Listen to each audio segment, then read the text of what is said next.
بسم الله والحمد لله والصلاة والسلام على رسول الله وعلى آله وصحبه ومن والاه أما بعد. Donc on continue dans l'explication de Cheikh Salih Al-Fawzan du livre Al-Ubudiyya, Risalat Al-Ubudiyya de Cheikh Al-Islam Ibn Taymiyyah. Et jusqu'à date, dans le dernier cours, on était en train d'expliquer certains versets dans lesquels Allah subhanahu wa ta'ala se réfère à ses serviteurs pieux et aux prophètes et aux anges comme étant des ibad, comme étant des serviteurs. Et c'est pour dire que le meilleur terme par lequel Allah subhanahu wa ta'ala peut décrire les prophètes et les messagers et les anges et les hommes pieux, c'est le terme d'abd, d'un esclave, d'un serviteur. Et c'est pour ça en fait que Cheikh l'Islam, dans ce livre, il explique la signification de al-ubudiyya, du fait que en tant qu'être humain, en tant que créature d'Allah, on est dans la servitude de notre Créateur. Et au début du livre, le Cheikh il expliquait que toutes les créatures sont des esclaves d'Allah, qu'elles le veuillent ou qu'elles ne le veuillent pas. Tout le monde est un esclave d'Allah. Et même le kafir est un esclave d'Allah d'une certaine façon, parce qu'il est soumis aux lois d'Allah et aux règles d'Allah, et il y a des choses auxquelles il ne peut pas s'échapper, peu importe. Mais il explique qu'il y a deux formes de ubudiyya, une ubudiyya qui est volontaire, puis une qui est involontaire. Et celle qui est louable, c'est la ubudiyya qui est volontaire, qui est faite avec l'intention du serviteur qui veut se rapprocher d'Allah et qui veut se soumettre à lui et obéir à ses ordres et ainsi de suite. Et il a expliqué en même temps qu'il y a une catégorie parmi les gens qui ont dévié de la compréhension de al-ubudiyya et qui pensent que après avoir atteint un certain niveau ou un certain degré dans la religion ou dans la foi, qu'ils se libèrent de al-ubudiyya, qu'ils ne sont plus des esclaves et qu'ils peuvent, à partir de ce moment-là, faire ce qu'ils veulent, désobéir aux ordres d'Allah ou bien ne pas faire ce que Allah a ordonné, et que ça, c'est pas grave pour eux parce qu'ils ont atteint la certitude ou ils ont atteint un degré spécifique dans la religion. Et c'est en particulier, cet aspect-là ou cette idée-là, on la retrouve en particulier chez les soufis, qui prétendent que lorsqu'on a atteint un certain degré de piété ou qu'on s'est rapproché d'Allah, après on n'a plus besoin de l'adorer. Et Cheikh l'Islam maintenant il est en train de citer des versets dans le Coran qui montrent que les meilleurs d'entre les esclaves d'Allah et les serviteurs d'Allah, parmi les prophètes, parmi les anges, ils n'ont jamais cessé d'être esclaves d'Allah jusqu'à leur mort. Et comme Allah subhanahu wa ta'ala il le dit dans le verset, wa'bud rabbaka hatta ya'tiyaka al-yaqin, et adore ton Seigneur jusqu'à ce que te vienne la certitude. Et la certitude, c'est pas comme ces gens-là prétendent, c'est-à-dire que tu as atteint la certitude, après tu n'as plus besoin d'adorer Allah. Non, la certitude dont il s'agit dans le verset, dont on parle dans le verset, c'est al-yaqin, c'est-à-dire la mort. Adore ton Seigneur jusqu'à ce que tu meurs. Et le prophète Mohammed sallallahu alayhi wa sallam, de même que tous les autres prophètes avant lui, il n'y en a aucun d'entre eux qui a dit je vais arrêter l'adoration pendant sa vie. Ils ont uniquement arrêté l'adoration d'Allah lorsqu'ils sont morts. Alayhimus salatu wassalam. Donc le cheikh il continue dans l'énumération des versets. On a cité donc Ibn Taymiyyah, il en a cité un grand nombre. Et parmi ces versets-là, on avait lu au dernier cours وَاذْكُرْ عَبْدَنَا إِبْرَاهِيمَ وَإِسْحَاقَ وَيَعْقُوبَ أُولِي الْأَيْدِي وَالْأَبْصَارِ إِنَّا أَخْلَصْنَاهُمْ بِخَالِصَةٍ ذِكْرَ الدَّارِ وَإِنَّهُمْ عِنْدَنَا لَمِنَ الْمُصْطَفَيْنَ الْأَخْيَارِ. Et l'autre verset وَاذْكُرْ عَبْدَنَا دَاوُودَ ذَا الْأَيْدِ إِنَّهُ أَوَّابٌ وعن سليمان عليه السلام قال نعم العبد إنه أواب وقال واذكر عبدنا أيوب إذ نادى ربه. Donc on voit que dans tous ces versets, Allah subhanahu wa ta'ala, il se réfère au prophète en disant abd, abd, abd. Donc en voulant dire ce sont des serviteurs. Et ça c'est un qualificatif d'honneur du fait qu'ils sont soumis à Allah et qu'ils l'adorent. Et à propos de Ayyub, parce qu'on a lu déjà l'explication à propos des autres prophètes, mais à propos de Ayyub alayhi salam, qui est en français Job, le prophète Job, il dit وعن أيوب وقال عن أيوب عليه السلام الذي ابتلاه الله بالمرض الشديد وأصاب منه المرض ما أصابه وجفاه الناس وتركوه ثم شكى إلى ربه وشفاه الله قال تعالى واذكر عبدنا أيوب إذ نادى ربه أني مسني الشيطان بنصب وعذاب فقال الله جل وعلا له اركض برجلك هذا مغتسل بارد وشراب فضرب الأرض برجله فنبع الماء واغتسل منه فشفاه الله عز وجل مما أصابه وقد أجاب دعوته في الحال وأزال سقمه ورفع مرضه ووهبنا له أهله ومثلهم معهم رحمة منا وذكرى لأولي الألباب والشاهد أن أيوب عليه السلام وصفه الله بالعبودية وهذه عبودية خاصة وإلا فكل الناس عباد فكل الناس عباد لله العبودية العامة كما سبق أن العبودية على قسمين عبودية عامة يدخل فيها المؤمن والكافر وعبودية خاصة لا تكون إلا للمؤمن. Donc le cheikh il explique à propos de Ayyub alayhi salam, Job, il dit, et à propos de Ayyub alayhi salam, Allah subhanahu wa ta'ala l'a éprouvé par de la maladie, maladie très sévère, très difficile, très dure, et donc il a été frappé par cette maladie-là, et les gens se sont éloignés de lui et l'ont délaissé à cause de ça. Puis il s'est plaint vers son Seigneur, il s'est plaint à son Seigneur et a demandé la guérison d'Allah subhanahu wa ta'ala. Et il dit, en mentionnant la parole de Ayyub dans le verset 41 dans surat Sad, Allah subhanahu wa ta'ala il dit et souviens-toi de notre serviteur, de notre esclave Ayyub, lorsque son Seigneur l'a appelé, ou bien plutôt lorsque lui a appelé son Seigneur. إذ نادى ربه, lorsqu'il a appelé son Seigneur, il l'a invoqué en disant j'ai été touché, le shaitan m'a touché par de la fatigue et des châtiments, et Allah subhanahu wa ta'ala lui a dit urkud birijlik, donc frappe avec ton pied et tu vas trouver une eau par laquelle tu peux te laver et que tu peux boire aussi, dans les versets 41 et 42. Alors il a frappé avec son pied sur le sol et il y a une source d'eau qui est apparue. Il y a une source d'eau qui est apparue et il s'est lavé de cette eau et Allah subhanahu wa ta'ala l'a guéri, azza wa jal, il l'a guéri de ce qu'il l'avait frappé comme maladie et comme malaise. Et Allah a donc exaucé son invocation sur le champ. Il l'a guéri immédiatement et il a enlevé et retiré de lui tout ce qu'il avait comme maladie, tout ce qu'il avait comme malaise. Et il dit وَوَهَبْنَا لَهُ أَهْلَهُ وَمِثْلَهُمْ مَعَهُمْ رَحْمَةً مِنَّا وَذِكْرَى لِأُولِي الْأَلْبَابِ.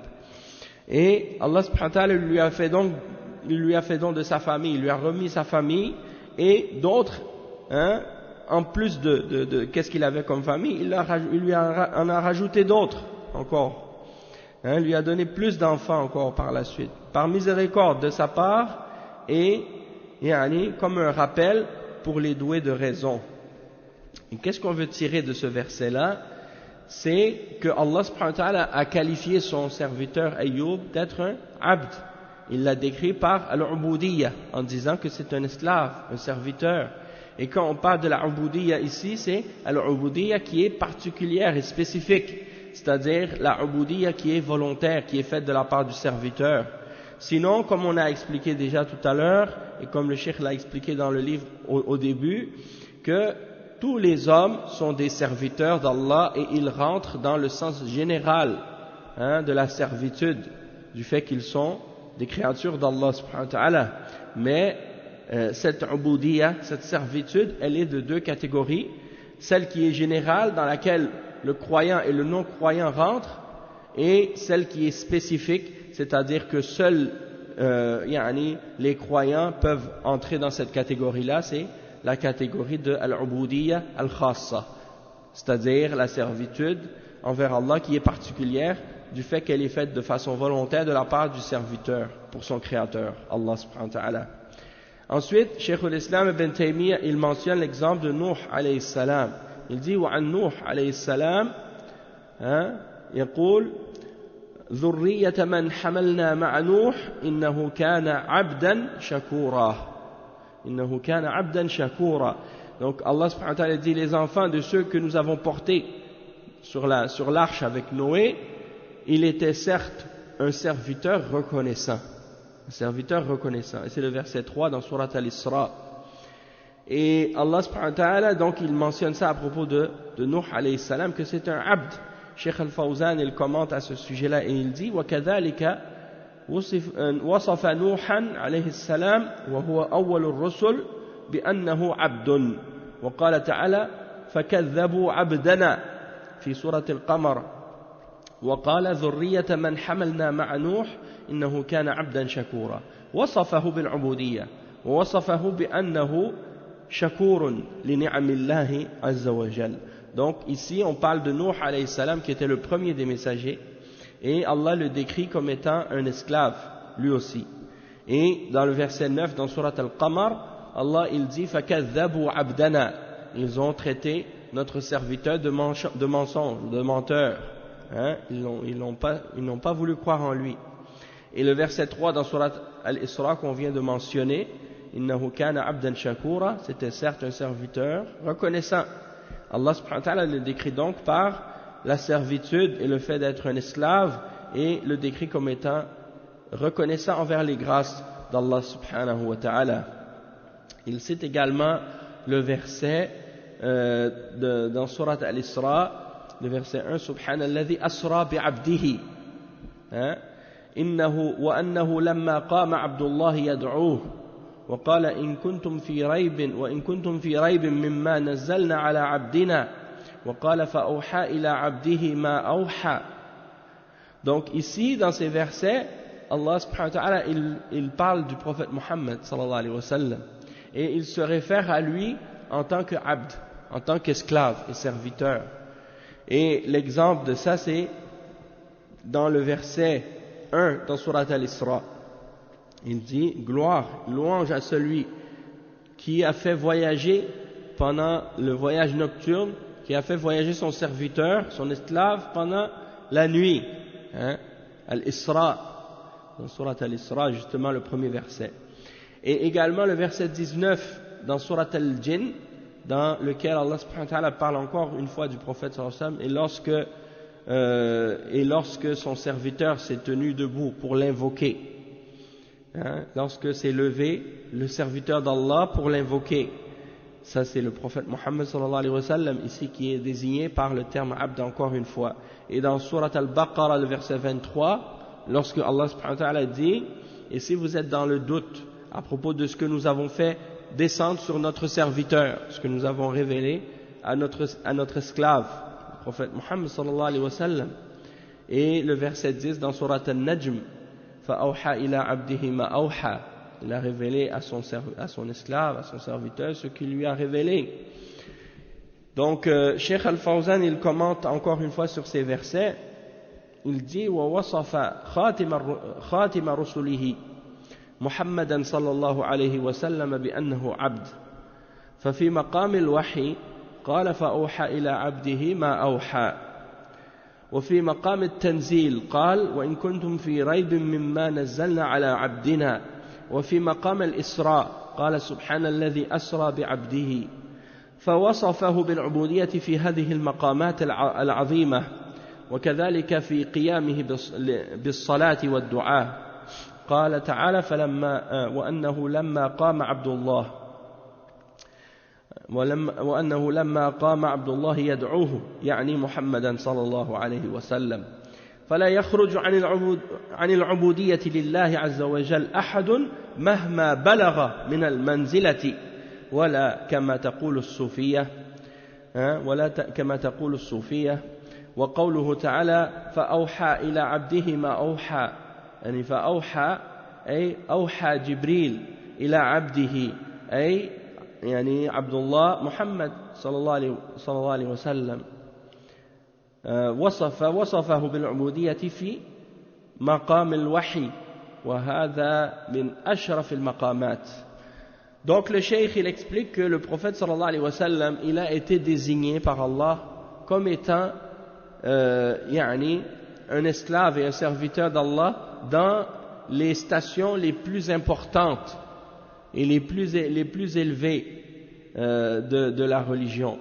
Il dit premièrement l'exemple de ça dans la station de la révélation, du fait que Allah subhanahu wa ta'ala lui a révélé des révélations, et donc il se réfère à lui comme étant un abd, فَأَوْحَى إِلَىٰ عَبْدِهِ مَا أَوْحَى. Et il dit dans le fait qu'il a fait descendre sur lui le Coran et qu'il lui a révélé le Coran, donc dans la révélation, il dit إِن كُنتُمْ فِي رَيْبٍ مِمَّا نَزَّلْنَا عَلَى عَبْدِنَا. Encore une fois, il se réfère à lui comme étant un abd. Et dans Al-Isra, le voyage nocturne, on a mentionné ça déjà, Subhanalladhi asra bi'abdihi. Et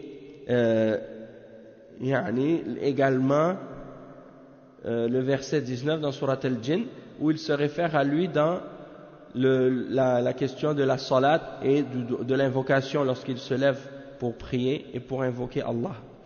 Donc ici il se réfère à lui encore une fois comme étant un abd. Et vous pouvez même, quand vous regardez dans le Coran, Allah subhanahu wa ta'ala, il ne mentionne pas le nom du prophète plusieurs fois dans le Coran.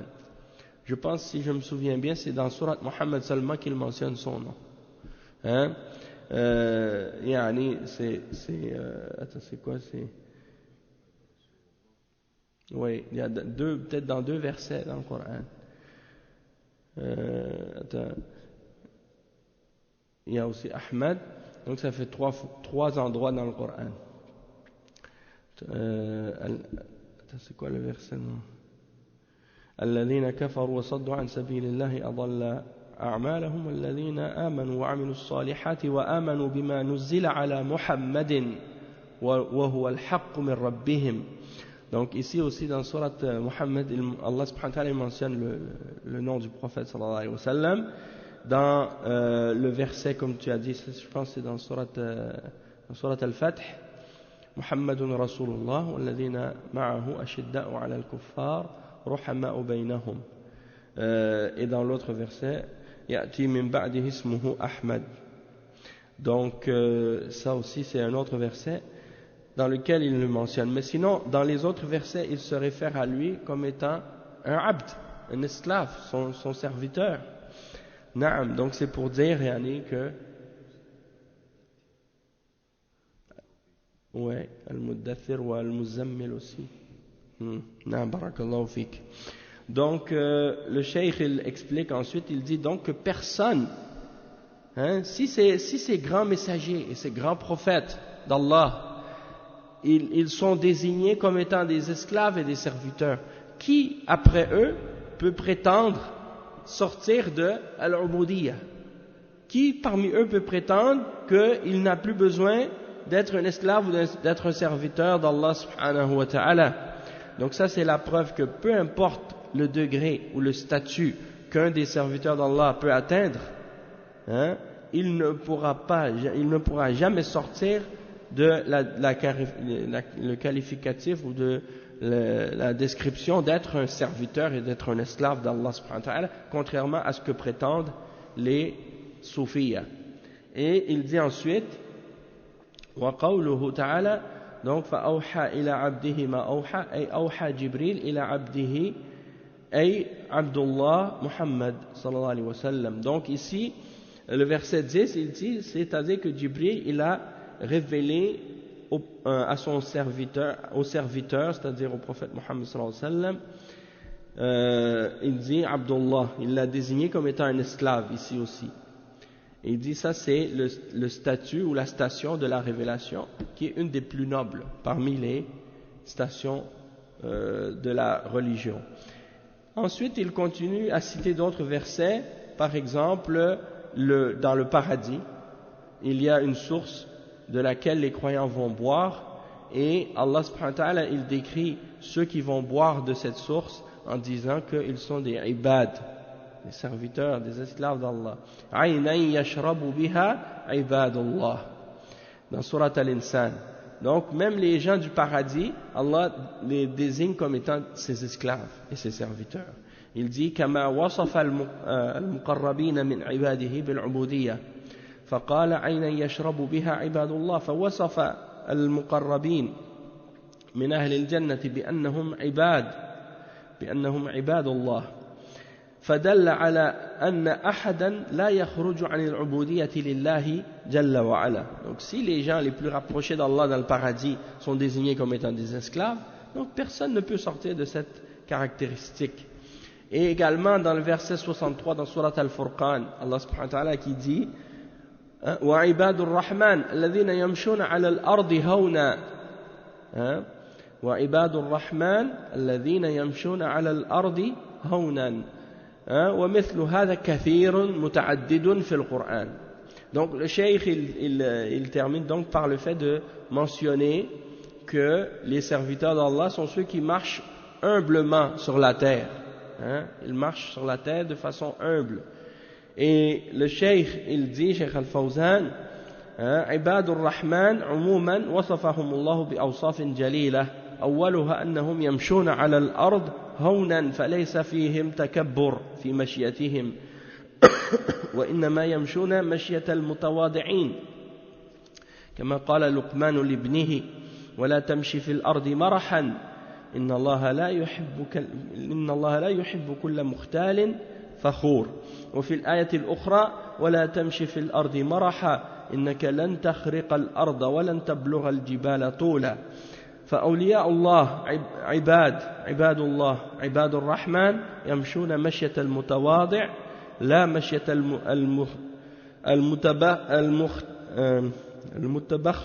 المتبختر والمتكبر. Donc le cheikh il explique ici premièrement les serviteurs d'Allah. Ils sont décrits par toutes sortes de descriptions nobles. Et parmi les descriptions que Allah a fait d'eux, c'est qu'ils marchent sur la terre de façon humble. Ils n'ont pas de fierté ou d'orgueil dans leur démarche ou dans leur façon de marcher. Ils marchent des gens modestes et humbles. Comme Allah il mentionne dans Surat Luqman, le verset 18, lorsque Luqman dit à son fils, il ne marche pas sur la terre d'une manière qui montre ta fierté ou d'une manière fière et ainsi de suite. Et il dit, Allah subhanahu wa ta'ala n'aime pas une personne qui est fière et qui se vante et qui montre son orgueil. Également le verset 38 dans Surat Al-Isra, dans lequel Allah subhanahu wa ta'ala dit ne marche pas sur la terre avec fierté. Tu vas pas être capable de percer la terre avec tes pas, et tu vas pas non plus pouvoir atteindre la hauteur des montagnes. Donc en voulant dire sois humble, sois modeste, ne te sens pas orgueilleux et fier. Et ça c'est la caractéristique des serviteurs et des esclaves d'Allah, des serviteurs de Ar-Rahman, le tout miséricordieux. Ils marchent humbles sur la terre et non avec fierté et orgueil. Et également à propos de ce que le cheikh il dit, qu'il y a plusieurs versets dans le Coran à ce sujet-là.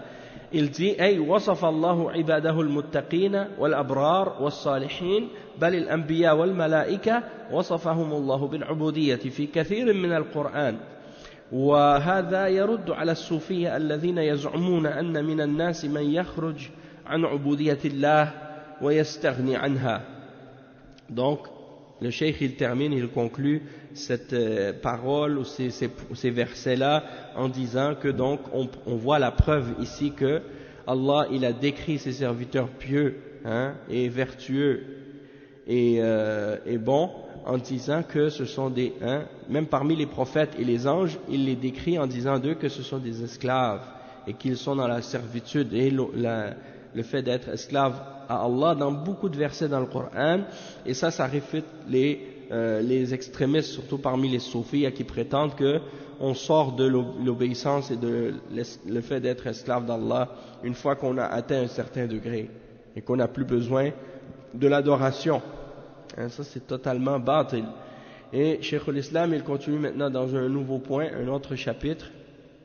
Il dit فصل إذا تبين لك إذا تبين ذلك فمعلوم أن الناس في هذا الباب يتفاضلون فيه تفاضلا عظيما وهو تفاضلهم في حقيقة الإيمان وهم ينقسمون فيه إلى عام وخاص ولهذا كانت ربوبية الرب لهم فيها عموم وخصوص ودروب ولهذا كان الشرك في هذه الأمة أخفى من دبيب النمل وفي الصحيح عن النبي صلى الله عليه وسلم أنه قال تعس عبد الدرهم تعس عبد الدينار تعس عبد القطيفة تعس عبد الخميصة تعس وانتكس وإذا شيك فلا انتقش إن أعطي رضي وإن منع سخط فسماه النبي صلى الله عليه وسلم عبد الدرهم وعبد الدينار وعبد القطيفة وعبد الخميصة وذكر ما فيه دعاء وخبر وهو قوله تعس وانتكس وإذا شيك فلا انتقش والنقش إخراج الشوك من الرجل والمنقاش ما يخرج به الشوكة وهذه حال من إذا أصابه شر لم يخرج منه ولم يفلح لكونه تعس وانتكس فلا نال المطلوب ولا خلص من المكروه وهذه حال من عبد المال وقد وصف ذلك بأنه إذا أعطي رضي وإذا منع سخط كما قال تعالى ومنهم من يلزمك في الصدقات فإن أعطوا منها رضوا وإن لم يعطوا منها إذا هم يسخطون فرضاهم لغير الله وسخطهم لغير الله. Donc on va traduire cette partie-là, puis après on va lire les commentaires de Cheikh Al-Fawzan.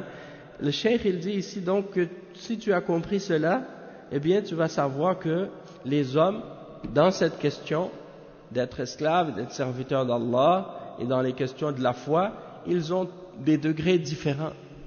Certains sont meilleurs que d'autres. Hein? Et cette différence entre eux, elle peut être immense parfois. Et il dit que donc leur différence dans la réalité de la foi et du fait que cette chose se divise en une catégorie qui est générale et une qui est particulière. Et ça, on va l'expliquer plus tard. Donc, il dit que la même manière que le fait qu'Allah est le Seigneur, et eux, ils rentrent dans cette seigneurie du fait qu'ils sont des esclaves d'Allah subhanahu wa ta'ala. On a expliqué tout à l'heure le sens général de ça et le sens particulier de ça et les différentes catégories. Et il dit, et c'est pour ça que le shirk, hein, l'association avec Allah, et le shirk avec Allah dans cette umma, il est plus difficile à voir, il est plus caché que même le cri d'une fourmi ou le son que fait une fourmi, ou bien le bruit qu'elle fait en marchant par exemple. La fourmi, on peut même pas la voir, hein, et encore moins entendre ses pas. Donc, c'est pour dire que le shirk, il peut être même parfois plus subtil que ça, plus caché que ça. Et en particulier, le prophète sallallahu alayhi wa sallam a fait référence à ça par rapport à riya, à l'ostentation, le fait de faire des actions mais pour autre que Allah, dans le but de se faire glorifier. Et le cheikh il a cité un hadith également qui est rapporté dans le Sahih de l'imam al-Bukhari, et il dit que le prophète sallallahu alayhi wa sallam a dit malheur à l'adorateur de l'argent et de l'or, malheur à celui qui est esclave des belles choses, des beaux vêtements, hein. Il dit malheur à lui, hein, et qu'il périsse. Et s'il est piqué par une de ces épines ou par quelque chose qui ressemble à un hameçon ou un crochet, on n'est plus capable de la retirer par la suite. Une fois qu'il est piqué par l'hameçon, on peut plus l'enlever. Et s'il reçoit, si on lui donne quelque chose, il est satisfait, il est content. Mais si on ne lui donne pas, il se fâche, il est fâché. Parce que s'il reçoit de la dunya, il est satisfait. S'il ne reçoit pas de la dunya et de l'argent, il est en colère contre Allah subhanahu wa ta'ala. Et le prophète sallallahu alayhi wa sallam a appelé donc cette personne un esclave de l'argent. Ad-dirham wa dinar, c'est les pièces d'or et les pièces d'argent. Et al-qatifa wal-khamisa, c'est des sortes de vêtements. Et il les a décrits et il a fait l'invocation contre cette personne et il a mentionné des choses à leur sujet en disant qu'ils périssent, et qu'ils périssent et qu'ils soient malheureux. Et il dit s'ils sont accrochés par une épine ou un hameçon de la dunya, c'est comme si l'amour de la dunya rentre dans leur cœur, eh bien on ne peut plus la retirer facilement, ça devient difficile à l'enlever. Donc il dit ensuite que c'est comme si la personne, lorsqu'elle a été touchée par un mal quelconque, c'est difficile de lui enlever ce mal-là, et donc elle n'aura pas de succès. Et la raison pourquoi elle n'aura pas de succès, parce que elle périt et elle est dans le malheur, et donc elle n'obtient pas ce qu'elle recherche et elle ne peut pas se débarrasser du mal qui l'a touchée. Et ça, c'est l'état de la personne qui est devenue esclave de l'argent, esclave des biens. Et le prophète sallallahu alayhi wa sallam l'a décrit en disant que s'il reçoit, si on lui donne, il est satisfait, et si on lui refuse quelque chose, il est fâché. Et il a cité le verset 58 dans Surat At-Tawbah. Et dans ce verset-là, Allah subhanahu wa ta'ala, justement, il fait allusion à une personne, justement, qui, lorsqu'il reçoit quelque chose, il est satisfait, puis lorsqu'il ne reçoit pas, il est pas content. Il y en a parmi eux qui te critiquent au sujet des sadaqat. S'il leur en est donné, les voilà contents, mais s'il ne leur en est pas donné, si on ne leur en donne pas, les voilà pleins de rancœur. Donc c'est comme ça, il y a l'attitude des hypocrites. Si le prophète sallallahu alayhi wa sallam leur donnait des sadaqat, ils étaient contents. Ils disaient, ça c'est une bonne religion, masha'Allah. Puis si le prophète sallallahu alayhi wa sallam ne leur donnait pas des sadaqat, ils critiquaient le prophète sallallahu alayhi wa sallam, ils critiquaient l'islam. C'est-à-dire, ils n'étaient pas sincères. Mais tandis que les vrais croyants, que le prophète sallallahu alayhi wa sallam leur donne ou leur donne pas, ils étaient satisfaits. Parce qu'ils n'ont pas accepté la foi pour recevoir quoi que ce soit de la dunya. Ils sont devenus croyants, ils sont devenus musulmans pour Allah subhanahu wa ta'ala. Wa alaykum salam wa rahmatullahi wa barakatuh. Inch'Allah Hassan. Donc, on va lire maintenant les commentaires. On va lire les commentaires de Cheikh Al-Fawzan à propos de ces explications de Cheikh Ibn Taymiyyah. Rahimahullah. Le Cheikh il dit ici يعني وإذا تبين ذلك يعني الذي سبق من أنه لا يخرج أحد عن عبوديته لله مهما بلغ من الفضل والمكانة خلافا للصوفية الذين يزعمون خروج أئمتهم من العبودية إذا بلغوا حدا من العبادة. Donc, il dit ici, cela est devenu clair pour vous, c'est-à-dire ce qui a précédé du fait que personne ne sort de la servitude envers Allah, peu importe ce qu'il a atteint comme degré ou comme mérite, contrairement aux soufiyas, parmi ceux qui prétendent que leurs imams ou leurs a'imma ou leurs awliya, comme ils les appellent parfois, peuvent sortir de l'adoration d'Allah une fois qu'ils ont atteint un certain degré dans l'adoration. Donc le cheikh il dit, Ibn Taymiyyah quand il mentionne donc c'est ça que Cheikh al-Islam il explique maintenant. Il dit quand Cheikh al-Islam il a mentionné, il a dit, si cela a été clair pour toi, qu'est-ce qui a été clair? Le point qu'on vient de mentionner. Yani que personne ne sort de la servitude d'Allah, contrairement à ce que prétendent les soufis.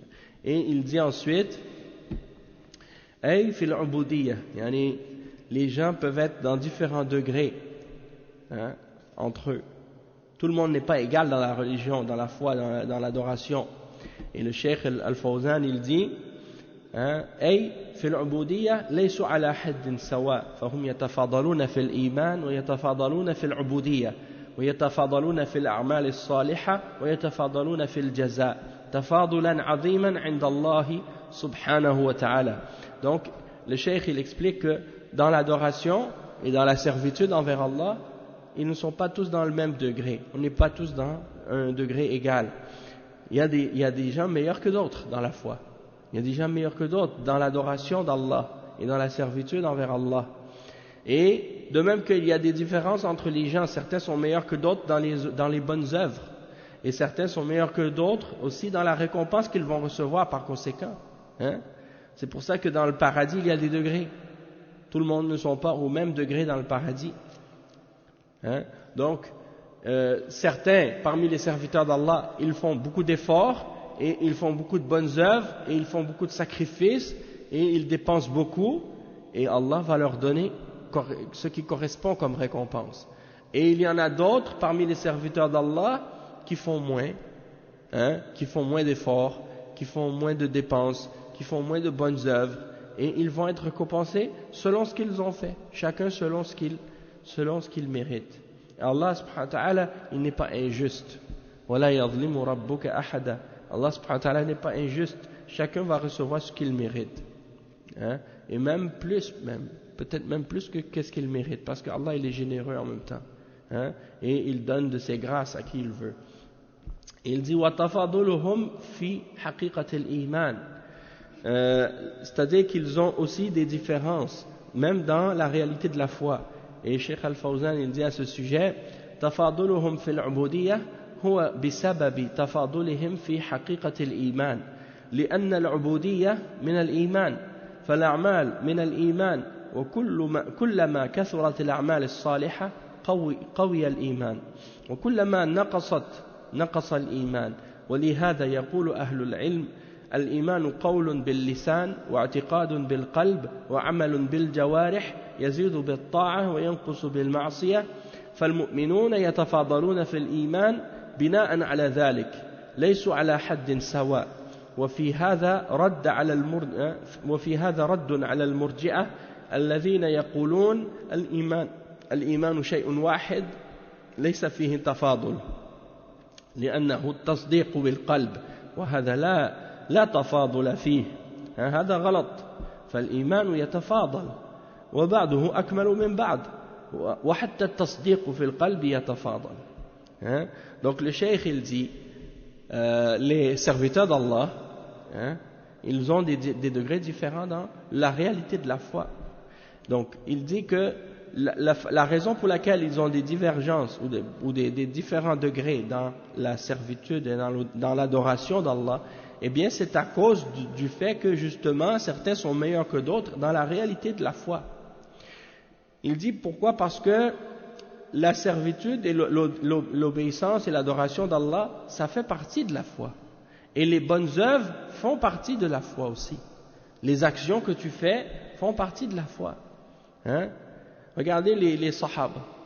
Le prophète sallallahu alayhi wa sallam, il a mentionné que le meilleur de cette umma, le plus fort dans sa foi, dans cette umma, après les prophètes, c'est Abu Bakr radiyallahu anhu. Il n'y a pas un musulman qui a une foi plus forte que Abu Bakr as-Siddiq radiyallahu anhu. Donc, regardez le degré de la foi de Abu Bakr radiyallahu anhu et regardez les efforts qu'il a fait et le travail qu'il a fait pour la religion d'Allah et la sincérité qu'il a eue dans la religion d'Allah et comment il a aidé et supporté le prophète Muhammad sallallahu alayhi wa sallam depuis le début jusqu'à la fin de sa vie. Donc vous voyez tout de suite la relation qu'il y a entre le degré de la foi et également les bonnes œuvres que quelqu'un fait. une fois, je me rappelle d'un hadith, le prophète sallallahu alayhi wa sallam, il était assis avec plusieurs sahaba, et il leur a demandé, lequel d'entre vous aujourd'hui, il a visité un malade? Abu Bakr a dit, Ana. Il a dit, lequel d'entre vous a donné sadaqa ou a aidé un pauvre? Il a dit, moi. Il a dit, lequel d'entre vous aujourd'hui a suivi une janaza ou quelque chose comme ça? Il a dit, moi. Il a répondu à toutes les questions que le prophète sallallahu alayhi wa sallam, il a dit, moi à chaque fois. Donc c'est pour ça, une fois, Omar ibn al-Khattab radiyallahu anhu, il dit, aujourd'hui je vais compétitionner avec Abu Bakr dans les bonnes œuvres, je vais essayer de faire plus que lui. Hein? Alors il est venu voir le prophète sallallahu alayhi wa sallam, et il a dit, ô messager d'Allah, j'ai donné tous mes biens, j'ai donné la moitié de mes biens, hein, pour ta religion, pour l'islam. J'ai donné la moitié de mes biens. Et Abu Bakr radiyallahu anhu, il est venu, il a dit, oh Abu Bakr, qu'est-ce que tu as laissé parce qu'il a dit, oh messager d'Allah, j'ai donné tous mes biens pour la religion d'Allah. Et il a dit, qu'est-ce que tu as laissé pour ta famille? Il a dit, je leur ai laissé Allah et son messager. Alors, Omar ibn al-Khattab radiyallahu anhu, il a dit, à partir de ce jour-là, j'ai compris que je ne pouvais jamais battre Abu Bakr, hein, dans les bonnes œuvres. Il a compris ça parce que les efforts et les sacrifices que faisait Abu Bakr, personne n'était capable de l'égaler dans ces sacrifices-là et dans ces bonnes œuvres-là. Et chacun d'entre nous, hein, il aura donc, selon les efforts et le travail qu'il a fait pour la religion d'Allah. Hein. Regardez, lisez, juste prenez un livre de sira, de la vie du prophète sallallahu alayhi wa sallam. Prenez un livre sur la sira du prophète sallallahu alayhi wa sallam. Lisez les exemples des sacrifices des sahaba. Qu'est-ce qu'ils ont fait comme sacrifice pour la religion d'Allah et pour défendre l'islam et pour le prophète sallallahu alayhi wa sallam. Hein. Qu'est-ce qu'ils ont fait pour cette religion, et regardez nous aujourd'hui notre vie, comment on vit, et qu'est-ce qu'on a dépensé, qu'est-ce qu'on a fait comme sacrifice pour Allah subhanahu wa ta'ala comparé à eux. C'est rien, c'est rien. Donc si vous voulez comprendre la différence entre le degré et la foi des hommes, pourquoi les sahaba sont les meilleurs, pourquoi le prophète sallallahu alayhi wa sallam a dit à propos des sahaba que si l'un d'entre eux il donne une poignée de main, hein, de sadaqa, en sadaqa, ou une moitié d'une poignée de main, ça aura plus de valeur pour eux que si l'un d'entre nous donnait la montagne de Uhud en or. Hein? Parce que la sadaqa du sahabi, même si elle est tout petite, elle a plus de valeur que la montagne que tu pourrais donner en or, hein, de sadaqa, parce que le niveau de foi, le niveau de sacrifice, il est incomparable. Et donc, le cheikh, il explique ici, il dit, les bonnes œuvres que tu fais, ils sont reliés directement, parce que ça fait partie de la foi. Les œuvres, les actions que tu fais font partie de ta foi. Et donc, celui qui a beaucoup de bonnes œuvres, sa foi deviendra plus forte. Tandis que celui dont la foi est diminuée, il dit plus que les œuvres diminuent, plus que la foi diminue aussi. Et ça c'est l'explication que les hommes de science ont donnée de la définition, à propos de la définition de Al-Iman. Hein? Ça c'est la définition de Al-Iman selon Ahl Sunnati wal Jama'a. Hein? Et tous ceux qui ont étudié l'Aqidah, des Salaf, ils connaissent la définition. Hein? Les ulama, ils disent quoi à propos de la foi? C'est, je pense, tu vois, 1, 2, 3, 4, 5. C'est 5 phrases. 5 phrases qui résument la réalité de la foi. L'iman, ils disent qawlun bil lisan, i'tiqadun bil qalb, amalun bil jawarih, yazidu bil ta'a wa yanqusu bil ma'siyah. C'est ça la définition de la foi. Si on le dit en français, ça veut dire une parole de la langue, une croyance du cœur, une action du corps, qui augmente avec les bonnes œuvres et qui diminue avec les péchés. C'est ça la définition de la foi. Donc si tu veux savoir c'est quoi la foi, c'est ça. Une parole de la langue,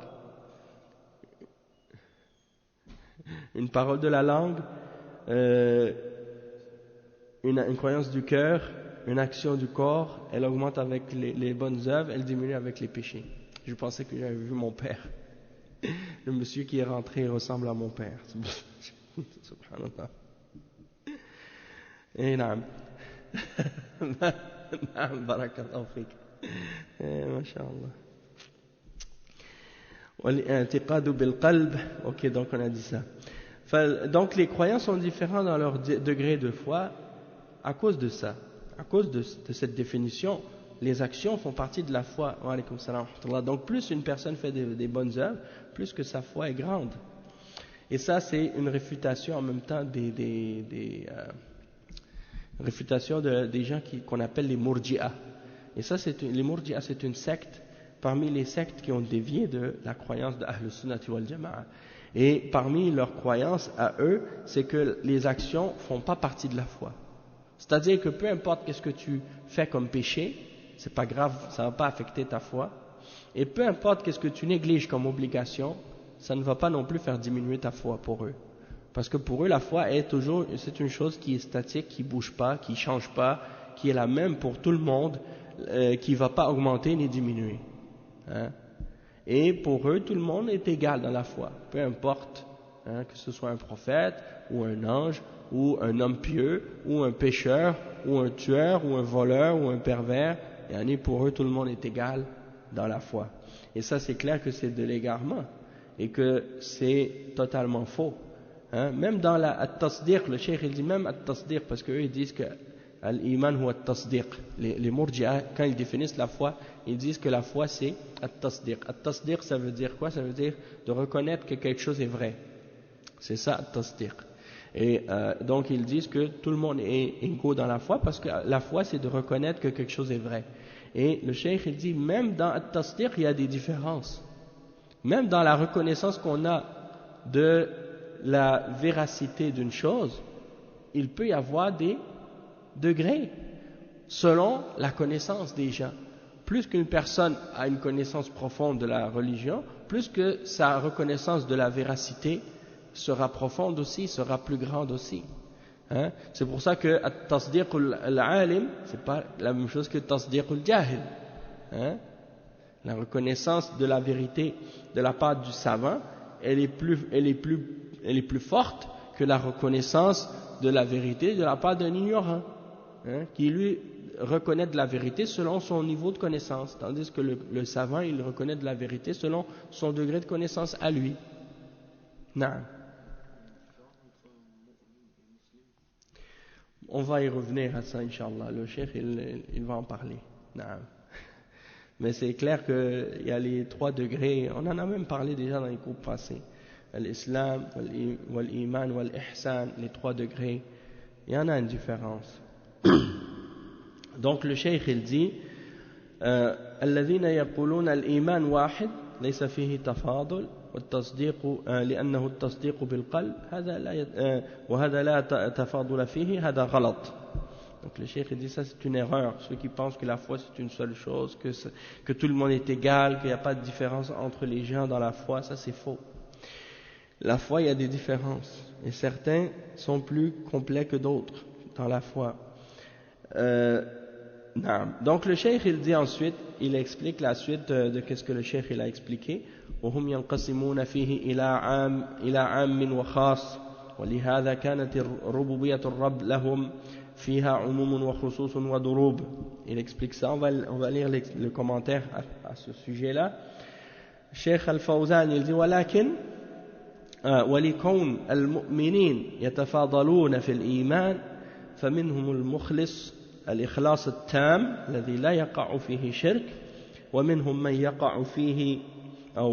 من يقع منه شرك خفي وهو الشرك الأصغر ولهذا قال صلى الله عليه وسلم إن أخوف ما أخاف عليكم الشرك الأصغر قالوا وما الشرك الأصغر يا رسول الله قال الرياء وهو أخفى من دبيب النمل كما في حديث أبي موسى الأشعري وفي حديث آخر الشرك الخفي أن يقوم الرجل يصلي فيزين صلاته لما يرى من نظر رجل فالشرك الأصغر قد يحصل من المؤمن ولهذا يجب الحذر منه وقد خافه النبي صلى الله عليه وسلم على الصحابة.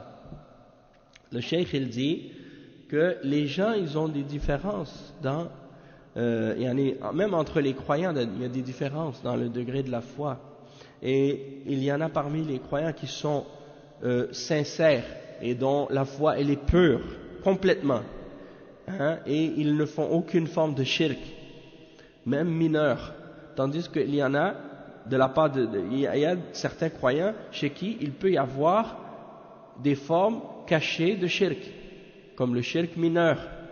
Et c'est pour ça que le prophète sallallahu alayhi wa sallam il dit dans le hadith, ce que je crains le plus pour vous c'est le shirk mineur. Et les sahaba ont dit, qu'est-ce que c'est le shirk mineur au messager d'Allah?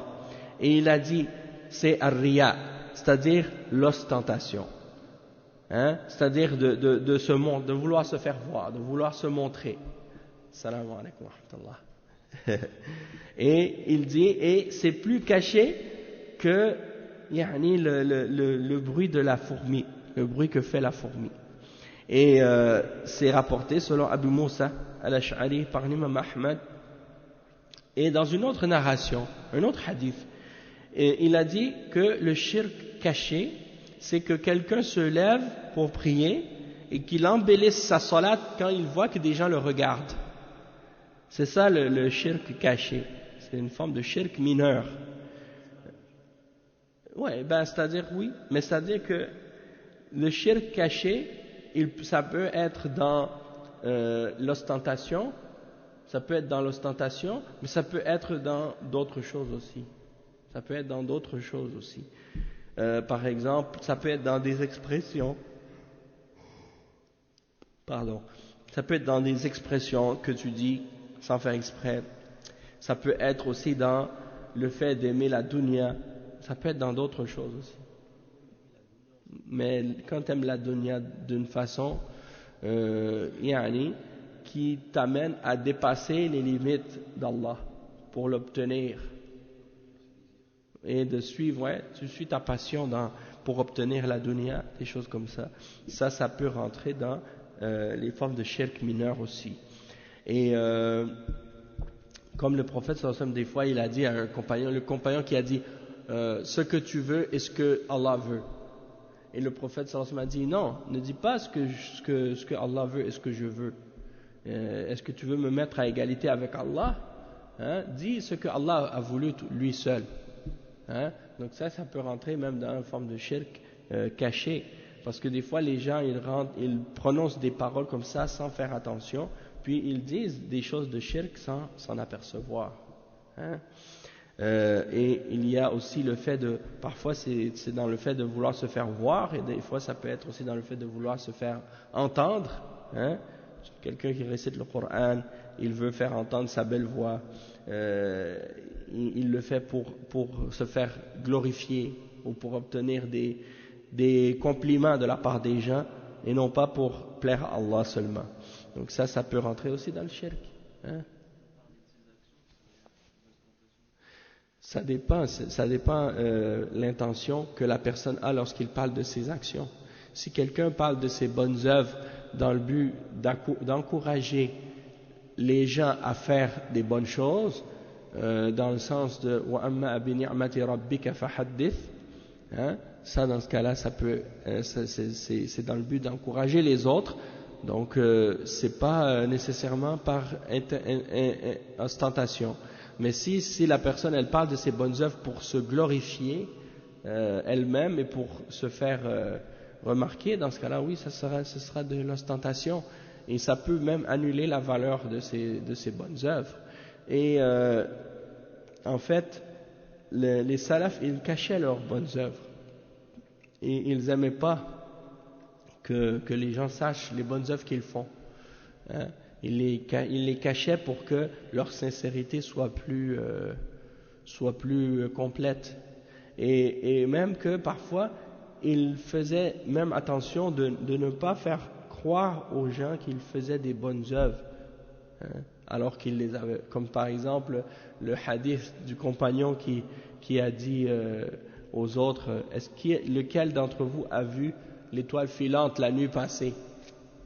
Et un sahabi a dit, moi je l'ai vu. Et après, qu'est-ce qu'il a dit? Il a dit, mais je n'étais pas en prière, mais j'étais debout parce que j'avais été mordu par un scorpion ou par un serpent. Tu vois? Et ça m'avait empêché de dormir.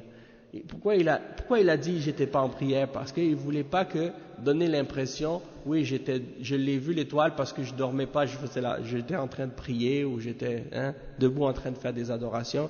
Donc il voulait même éliminer l'idée de faire croire aux gens qu'ils faisaient des bonnes œuvres, alors que c'était pas le cas.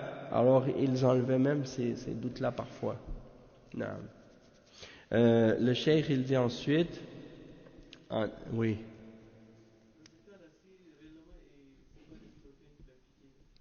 Non, c'était vraiment le scorpion qui l'avait piqué pour de vrai, oui. ouais, non. Il n'a pas inventé une histoire. Oui. Parce qu'après, il explique qu'il a fait ruqya. Puis le sahabi lui... Ouais, donc c'est ça. نعم. Il dit, وفي الصحيح عن النبي صلى الله عليه وسلم, c'est rapporté dans le hadith qu'on a mentionné tout à l'heure à propos de l'esclave de l'argent, et l'esclave des choses. Donc le cheikh, il va expliquer maintenant ce hadith. Il dit تعس عبد الدرهم تعس عبد الدينار تعس عبد القطيفة, أي الذي يتعلق قلبه بالدرهم يرضى له ويسخط له, فهذا عبد للدرهم, فالطمع بالشيء عبودية لهذا الشيء, وهي عبودية شرك أصغر. تعس أي يعني هلكه, ودعا عليه النبي صلى الله عليه وسلم بالتعس وهو الهلاك, وقال تعالى والذين كفروا فتعسا لهم وأضل أعمالهم, أي هلاكا. والدرهم يكون من الفضة, تعس عبد الدينار, والدينار يكون من الذهب. Donc le cheikh il dit la personne qui devient esclave du dinar et du dirham et du dinar, c'est des gens qui désirent l'argent au point que ça devient pour eux comme ils deviennent esclaves de ces choses-là. Ils deviennent esclaves, et ça c'est une forme de shirk mineur. Il se fâche pour l'argent et il est satisfait pour l'argent seulement. C'est-à-dire il est seulement satisfait s'il a de l'argent, et il se fâche uniquement s'il perd de l'argent, ou s'il ne reçoit pas de l'argent. Donc il devient esclave de cet argent-là, et ça c'est une forme de shirk mineur. C'est une forme de shirk mineur, et le prophète sallallahu alayhi wa sallam il dit ta'isa. Et ça, c'est une invocation que le prophète sallallahu alayhi wa sallam il fait pour invoquer la perdition pour cette personne, qu'elle périsse. Et il mentionne le verset 8 dans Surat Muhammad, dans lequel le prophète sallallahu alayhi wa sallam il dit fata'san lahum walladhina kafaru fata'san lahum. Ta's, ça veut dire le fait de périr, le fait de périr. Wa dirham, c'est des pièces d'argent, et ad-dinar, c'est des pièces d'or. D'accord? Et avant, les pièces d'argent et d'or étaient en vrai argent et en vrai or. C'est pas comme aujourd'hui, les pièces de monnaie qu'on utilise ne sont pas en vrai argent. Même les dollars qu'on a, il n'y a pas d'or, il n'y a pas d'argent dedans.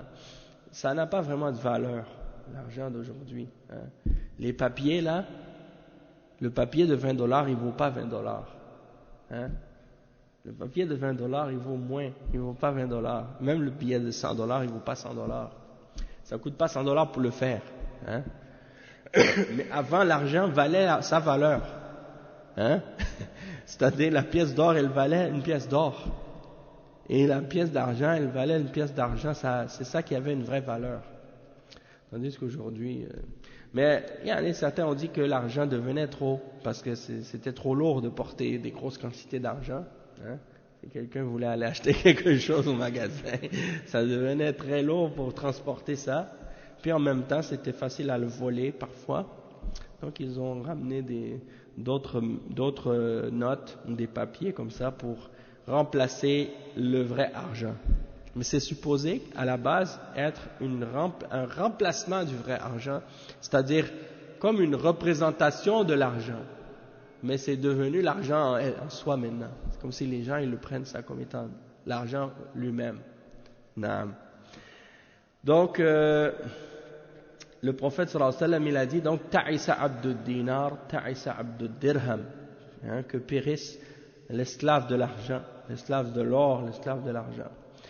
Ensuite le cheikh il continue l'explication du hadith ta'isa abdul al-qatifa wa ta'isa abdul khamisa. Il dit al-qatifa هي نوع من الفرش أي يتعلق به بطمع الدنيا إما بدرهم أو بدينار وإما بقطيفة والخميصة كساء يلبس donc al-khamisa c'est un vêtement. Il dit que al-qatifa c'est comme un genre de sofa ou divan ou quelque chose sur lequel on peut s'asseoir. Et وكرر النبي صلى الله عليه وسلم الدعاء على من يتعلق به قلبه بأتماع الدنيا فيرضى لها ويغضب لها فالمؤمن لا يتعلق قلبه بحب المال وإن كان يحب المال ولكن لا يتعلق قلبه به بحيث يرضى له ويسخط له إن أعطي رضي وإن منع سخط. Donc le cheikh il dit, le prophète sallallahu alayhi wa sallam il a répété l'invocation contre la personne qui s'accroche, son cœur, il accroche son cœur au désir de la dunya seulement. Il est seulement satisfait lorsqu'il a de l'argent et il se fâche seulement lorsqu'il n'a pas d'argent, ou lorsqu'on lui donne pas. Et donc le croyant, même si le croyant lui-même il aime l'argent aussi, il n'y a pas de mal en soi d'aimer l'argent. Mais le problème, c'est que ton cœur devienne accroché à l'argent, de façon à ce que tu vas seulement être satisfait ou en colère par rapport à l'argent. Et c'est là que ça devient dangereux.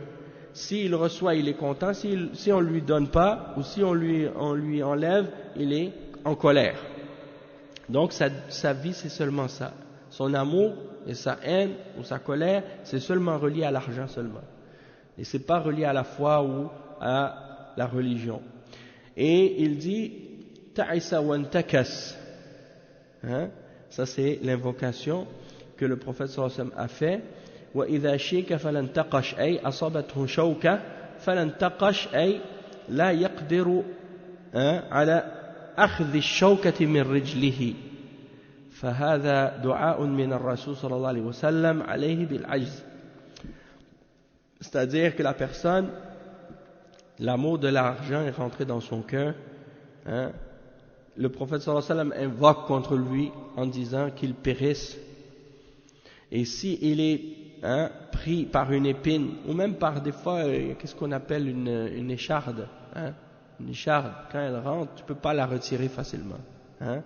Ou ça peut être dans ce sens-là aussi. Donc lorsque la personne elle a ce genre d'écharpe dans le pied et qu'elle essaie de le retirer, elle n'est pas capable de lui enlever. Elle n'est pas capable de l'enlever. Donc c'est comme si le prophète sallallahu alayhi wa sallam faisait une invocation contre lui pour l'incapacité, dire l'incapacité de sortir de cette situation-là. Et il dit ensuite, la suite du hadith, in u'tiya radi wa in muni'a sakhit. Alhamdulillah. Yahdikum Allah wa yuslihu balakum. Le cheikh il dit وهذا سبب دعاء النبي صلى الله عليه وسلم عليه أن سخطه ورضاه من أجل الدنيا يحب من أجلها ويبغض من أجلها ولا يحب من أجل الإيمان ولا يبغض من أجل الكفر والمعاصي. C'est ça le problème. Il dit la personne, le prophète sallallahu alayhi wa sallam, il a fait l'invocation contre lui. Pourquoi? Parce qu'il se fâche et il est satisfait uniquement pour la dunya seulement. Il aime pour la dunya et il déteste pour la dunya seulement. Et il n'aime pas pour la foi par rapport à la foi. Et il ne déteste pas par rapport à la mécréance et les péchés. C'est-à-dire que lui, pour lui, al-wala ou al-bara, c'est uniquement par rapport à l'argent et à l'intérêt de la dunya seulement. Et ça, c'est grave. Et comme des gens, par exemple, il déteste seulement un kafir par rapport à son mauvais comportement envers lui ou à un problème qu'il a avec lui dans les affaires de la dunya seulement. Hein? Et il aime seulement le mu'min par rapport à un intérêt qu'il a avec lui de la dunya. Et s'il se fâche avec lui, c'est uniquement pour les affaires de la dunya. Il ne prend pas en considération dans sa façon d'interagir avec les gens, il ne prend pas en considération l'iman. Mais le mu'min, le croyant, quand il aime pour Allah, Allah le récompense pour ça. Parce qu'il aime quelqu'un par rapport à sa foi, par rapport à son iman, par rapport à ses bonnes œuvres, par rapport à ses actions. Et il déteste le kafir, pas par rapport à des choses qu'ils lui font de la dunya. Il agit mal avec lui ou le traite mal. Non, il le déteste uniquement par rapport à son kufr, par rapport à qu'est-ce qu'il fait qui est en contradiction avec la foi. Hein? Donc il y a des gens qui comprennent pas ça. Et dernièrement j'avais posé la question à Cheikh Al-Fawzan à ce sujet-là. J'ai dit, si quelqu'un il déteste le kafir uniquement pour des choses de la dunya, hein, parce qu'il a un problème avec lui, est-ce qu'il va être récompensé pour ça? Hein? Est-ce qu'il va être récompensé par Allah pour ça? Et le cheikh il a dit non, il ne va pas être récompensé pour ça. Pourquoi? Parce que il le déteste uniquement pour la dunya, pour des problèmes qu'il a personnels avec lui dans des choses matérielles, des choses de la dunya. Ça, dans ce cas-là, il n'a aucune récompense. Pour qu'il soit récompensé, il faut qu'il le déteste uniquement pour Allah, par rapport à la foi, par rapport à sa mécréance, par rapport au shirk qu'il fait. Hein? C'est pour ça qu'il faut comprendre que ça c'est quelque chose de religieux, c'est pas quelque chose de matériel, c'est pas quelque chose pour la dunya. Oui. Moi, ça m'arrive Salam, d'avoir le même problème avec des musulmans, par exemple, qui ne prient pas. C'est la même chose. Je connais des gens qui ne prient pas et puis ça m'arrive de les détester juste pour ça. Mais ça, ça fait partie de la religion. Donc c'est bien. Si tu détestes un musulman, par exemple, par rapport au fait qu'il ne fait pas la salat, ça c'est normal, parce que tu dois aimer le mu'min quand il fait les bonnes œuvres et détester le mu'min quand il fait des péchés. Et ne pas faire la salat, c'est un péché. Donc ça rentre dans al-wala wal-bara. Hein? Mais si tu dis par exemple, ce musulman-là, il est gentil avec moi, il agit bien, hein, il m'invite au restaurant, mais il ne fait pas la salat, c'est pas grave, je le déteste pas parce qu'il est gentil. Non, c'est pas comme ça. Une fois il y a un gars qui m'a dit ça, quelque chose comme ça. Il m'a dit moi si je préfère un kafir qui agit bien avec moi que un musulman qui agit mal avec moi. Ben là, j'ai dit, Akhi, ton amour doit être pour Allah et ta haine doit être pour Allah, pas pour la dunya. Donc même si un musulman il te fait du mal ou il te fait du tort, tu dois l'aimer pour Allah, pour le bien, pour le fait qu'il est mu'min. Et le kafir, même s'il agit bien avec toi et qu'il fait du bien, mais tu dois le détester pour Allah par rapport à sa mécréance et son kufr. Donc il ne faut pas oublier jamais ça. Cet aspect-là de la foi, ça c'est fondamental. Hein?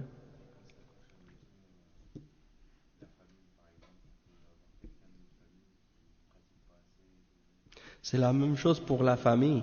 Si quelqu'un de ta famille, par exemple, il est désobéissant ou négligent dans ses obligations, hein, tu le détestes par rapport à ses négligences, par rapport à ses péchés, mais ça reste, tant qu'il est mu'min, tu l'aimes par rapport à sa foi, tu vois.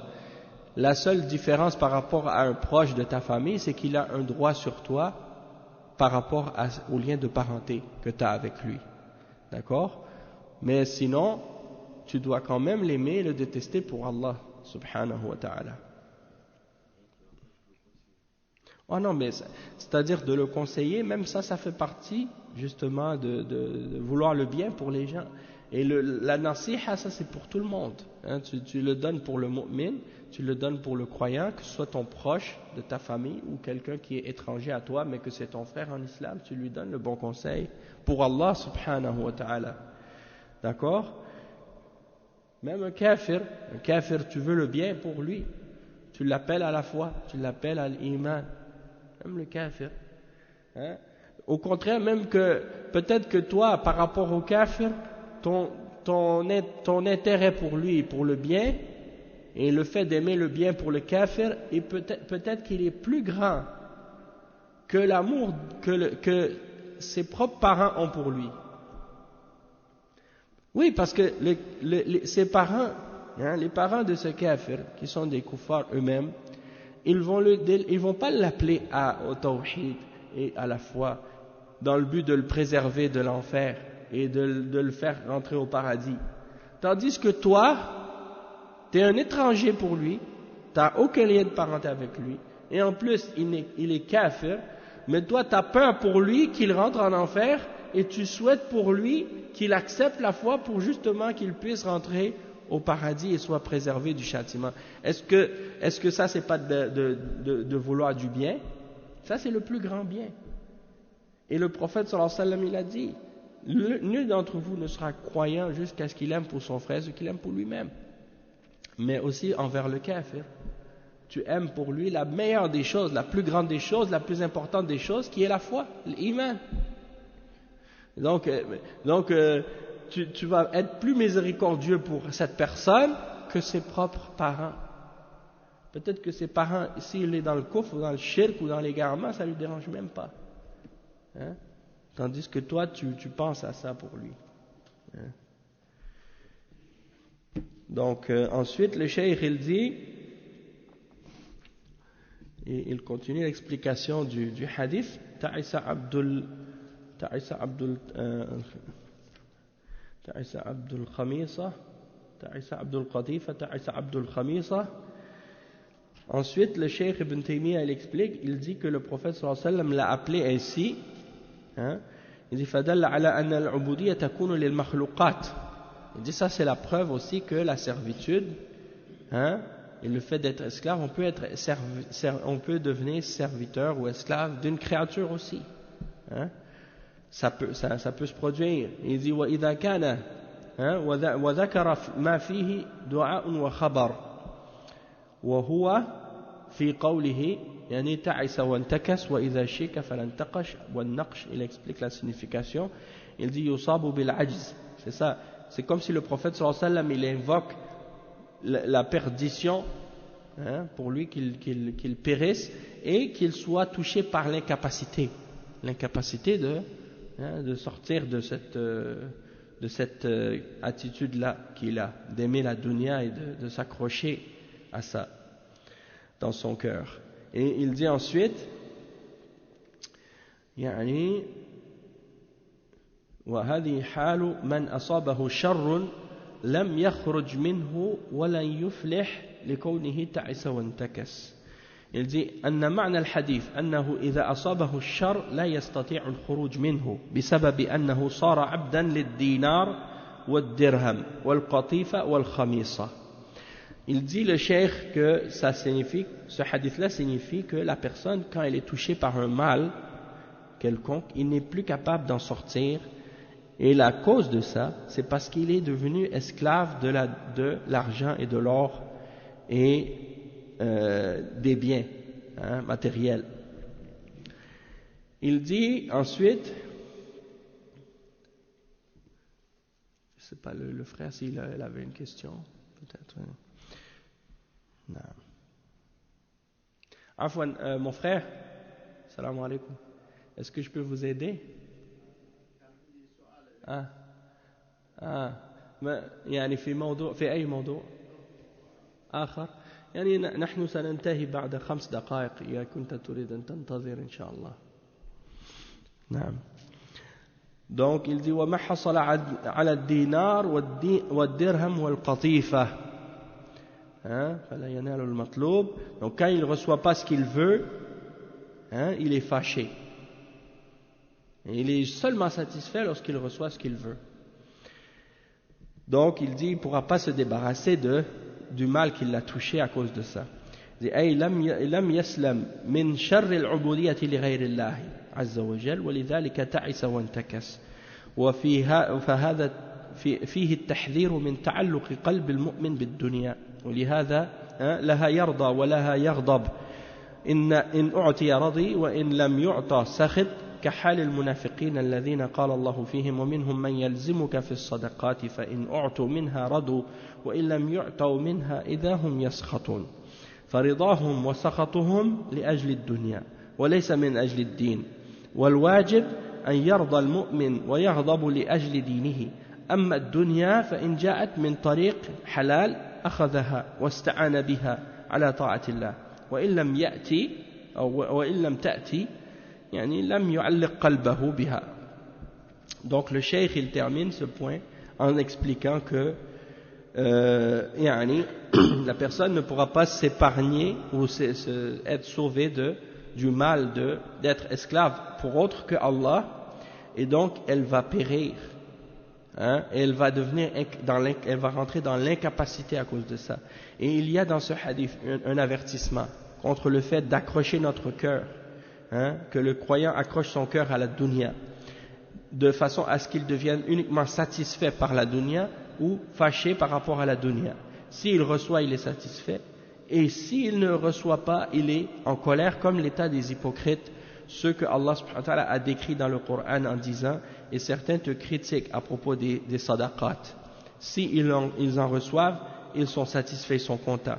Mais s'ils n'en reçoivent pas, voilà qu'ils sont en colère, ils se fâchent contre toi. Donc c'est pour dire, leur satisfaction et leur colère, c'est seulement par rapport à la dunya. C'est pas par rapport à la religion. Alors que l'obligation pour le croyant, c'est qu'il soit satisfait ou en colère par rapport à sa religion seulement. Mais la dunya, si ça vient, alhamdulillah, si c'est d'une façon halal, il prend et il l'utilise pour s'aider dans l'obéissance d'Allah. Mais si ça ne vient pas, il ne va pas se fâcher, et il va être patient. Et il ne va pas accrocher son cœur à ça. D'accord? Donc c'est ça que le cheikh explique. On va s'arrêter donc ici, Inch'Allah, puis on continuera la semaine prochaine, bi'idhnillah, la suite de ce cours.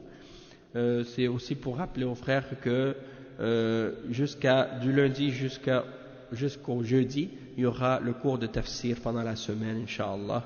Tafsir al-Baqarah, toujours après Salat al-Dhuhr, pour ceux qui peuvent assister. Et sinon, il est le retransmis sur la radio, comme d'habitude, Inch'Allah. سبحانك اللهم وبحمدك أشهد أن لا إله إلا أنت أستغفرك وأتوب إليك وصلى الله وسلم على نبينا محمد وعلى آله وصحبه أجمعين والسلام عليكم ورحمة الله وبركاته.